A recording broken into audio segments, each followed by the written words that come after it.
জানেন তো, যাদের মা কিংবা বাবা থাকে না তাদের আলাদা করে মন খারাপের দিনও থাকে না, আলাদা করে কষ্ট পাওয়ার কিছুই থাকে না। কারণ মন ভাঙা নিয়ে তারা এক গাল হাসে।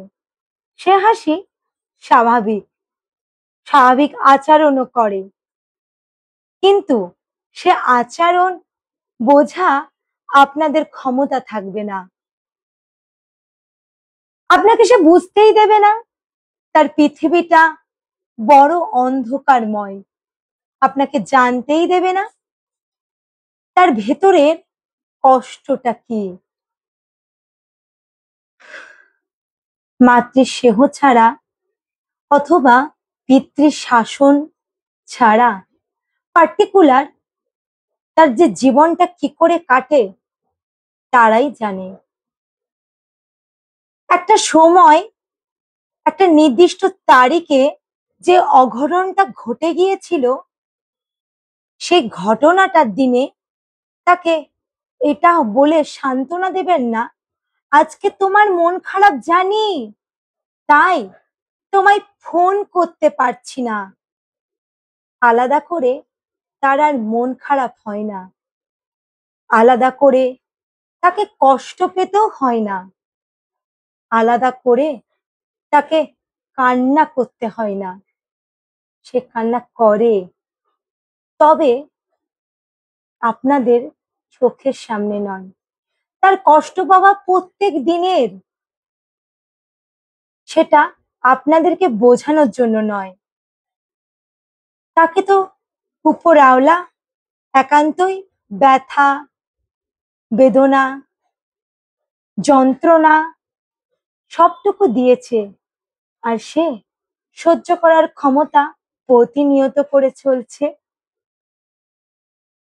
একটা সময়ের পর তারা আর কাউকে চোখের জল দেখাতে চায় না, মনের আর মানসিক কষ্টটাও নিয়েও কিছু বলতে চায় না। তারা শিখে যায় হাজার কষ্ট বুকে জমে রেখেও তাদেরকে চলতে হবে।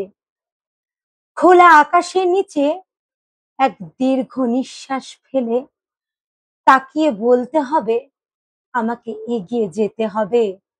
আমাদের মতন মানুষদের এগিয়ে যেতে হবে, যারা ভাবেনি তাদের জীবনে এই দুর্ঘটনাটা ঘটে যাবে।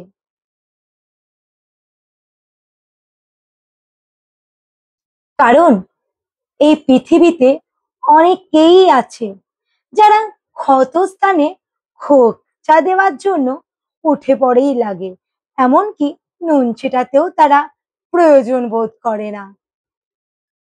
তাই যাদের মা কিংবা বাবা থাকে না তাদের আলাদা করে কষ্ট পাওয়ার দিন থাকে না, সময় থাকে না, মন থাকে না।